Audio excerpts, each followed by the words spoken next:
Okay, part two. The doctor and the ultrasound technician closed the door. And I personally had never seen that before. I'd never seen an ultrasound technician pull a doctor in and ask for privacy at any of my appointments before. So I had this really raw sense that something was severely wrong. I felt it in my stomach, I felt it in my chest. I was getting really anxious, and I kind of cursed myself in my head for not asking my husband to come with me. But I still had no idea what was going on. So I wait outside for about 5 minutes, and then the nurse takes me into the appointment room where I wait another 5 or 10 minutes for the doctor to return. When he does, he's a little cheerful. He has some small talk with me about, what our Christmas Eves and our Christmas holidays were going to look like. He told me that he was gone on a cruise with his family, or his wife, and that his family would be gone for the first time ever for Christmas this year, so he was excited to get some alone time with his wife. No idea why we were talking about that. After we were kind of shooting the breeze for a minute, he ends up sitting down, and his whole demeanor changes. He ends up looking very serious and concerned. He sets his elbows on top of his knees and clasps his hands. And he says, so during your ultrasound, we did not see your baby's whole heart. He said, normally it's big and bright. It's not something that's hard to miss. We got really good shots. There was no issue getting a good view. And this is something that doesn't happen very often. This is pretty rare. And instead of taking you back to get more pictures, we're going to go ahead and refer you to a maternal fetal medicine doctor. I just sat there for a minute, and I just nodded, and I didn't understand what he was saying to me. I think at first I thought, oh, well, this is something that's wrong with their machine. They just need a better ultrasound machine because they're not getting a good enough picture. It didn't make any sense to me. I could not process what he was saying. So I just kind of chuckled, and I had said, well, I always hope for the best and prepare for the worst for my pregnancies. None of them have been very easy. And obviously I felt really stupid for saying that afterwards, but that's just what came out of my mouth at that moment. I think I was in shock.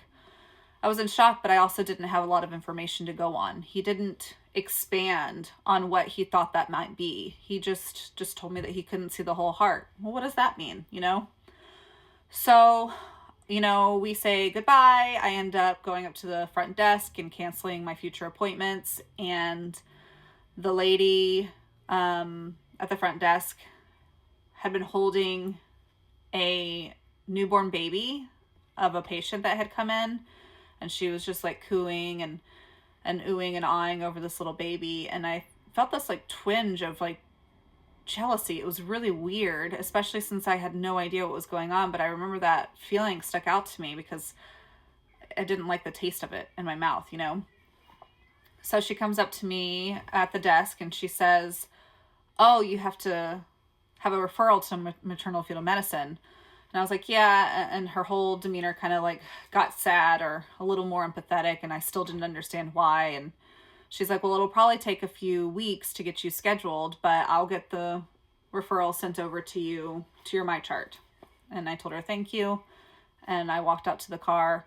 I was very disassociated. I felt kind of out of body when I was walking out to my car. And by the time that I got to the truck, I opened it and I got in, and I immediately started crying. I didn't realize that I had been holding it in. I didn't realize that I had been so afraid, and that I knew that it had been so serious. I think I had been trying to push away everything negative because you want to cling to, oh, nothing's going to happen to your baby. I've had 3 healthy babies. Why would anything be different this time around? So I am upset and I'm crying. I call my husband and tell him, and he's at the store. I can hear a bunch of shoppers behind him, and I just tell him there's something wrong with his heart. They won't tell me what it is, but I feel like it's really bad. And he tried to be encouraging. And he said, we don't know anything until we know for sure. And did they give you like a term or anything? And I said, no, they just told me something was wrong. And he said, okay, well, I want you to try and calm down. I want you to don't drive until you're done crying, and we will talk about it when we get home. And I said, okay. And then I called my mom, who was with my sister, and I told them the same thing, and they also responded the same way as my husband. So I try to calm down a bit, and then I white knuckle it all the way home. It's 20 or 30 minute drive, snowy highways, and lots of anxiety. And as best as I could, I tried to stop crying, but I really couldn't. It was really, really hard to know something's wrong with your baby, but not know what is wrong with your baby. I pull into my neighborhood and I park next to my house. And before I get out, I hear a ding on my phone telling me that I have test results on my MyChart. So instead of waiting until I'm in the house, I open them up and I scroll down to the summary of the test results. And the first thing that it said was 4-chamber is abnormal.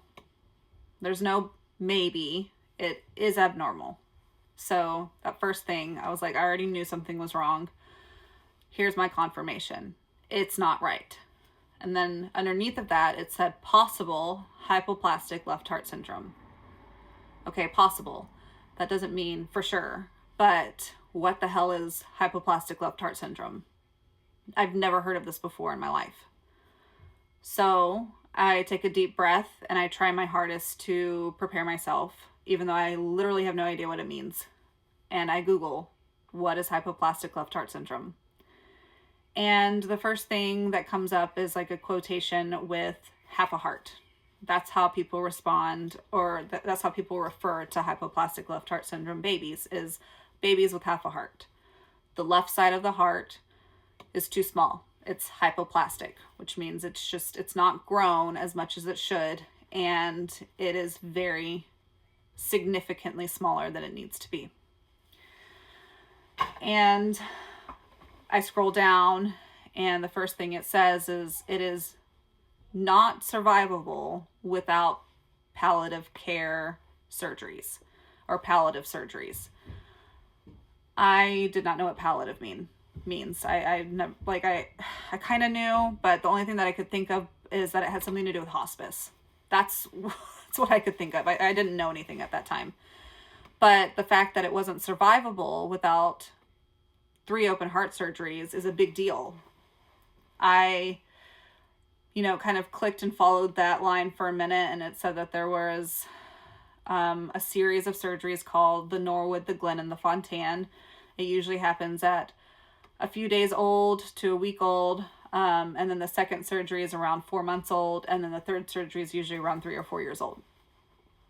But even with the surgeries, there was only a 40% chance of them surviving to the age of 18. And then most of the time, it's a very high percentage of people that have had these surgeries end up needing to be put on the transplant list. So, whoa, my baby's going to die. How? What does this mean for us?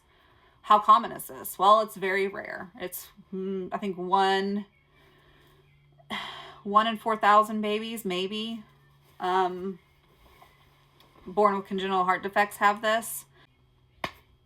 Go on to part 3.